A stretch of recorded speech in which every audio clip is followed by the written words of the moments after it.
राज्याचे मुख्यमंत्री माननीय देवाभाऊ यांची सदाभाऊ खोत मी आणि सुधीरदादा गाडगीळ असे आम्ही एकत्रितपणे भेट घेतलेली आहे। सांगली जिल्हा मध्यवर्ती बँकेची 88ची जी चौकशी सुरू आहे, ही चौकशी निवृत्त न्यायाधीश किंवा वरिष्ठ अधिकाऱ्याच्या माध्यमातून सुरू करावी त्यांच्या नेतृत्वाखाली, अशी एक मागणी माननीय मुख्यमंत्री महोदयांकडे केलेली आहे। माननीय मुख्यमंत्री महोदयांनी सकारात्मक भूमिका या विषयामध्ये घेतलेली आहे।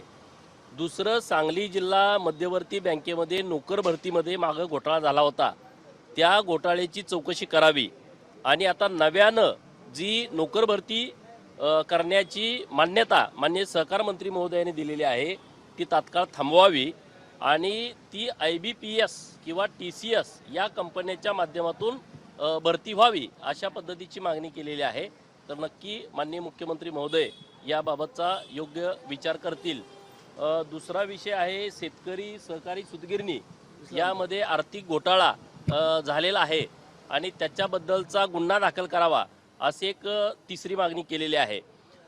सांगली जिल्ह्यामध्ये जत विधानसभा मतदारसंघ असेल किंवा आटपाडी खानापूर असेल किंवा ईश्वरपूर असेल किंवा अन्य ठिकाणी मोठ्या प्रमाणात पाऊस पडलेला आहे, परंतु सर्व ठिकाणी 65 मिलीमीटरपेक्षा जास्त पावसाची नोंद झाली नाही।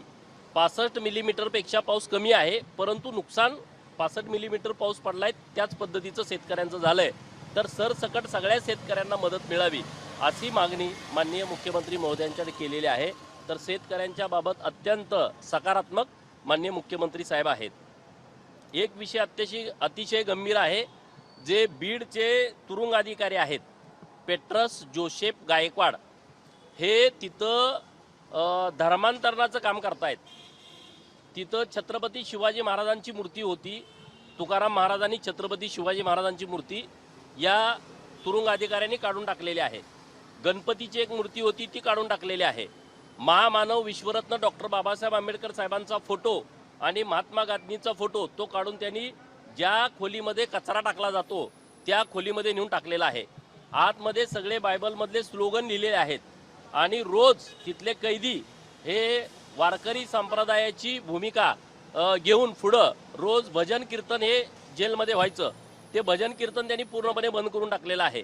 आणि सर्व तिथले जे कैदी आहेत त्यांना धर्मांतरण तुम्ही करा, तुम्हाला 1 लाख देतो 2 लाख देतो अशा पद्धतीची भूमिका ते त्या जेलमध्ये घेत आहेत।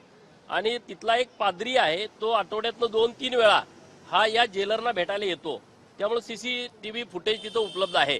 माननीय मुख्यमंत्री महोदयांच्याकडे मी मागणी केलेली आहे।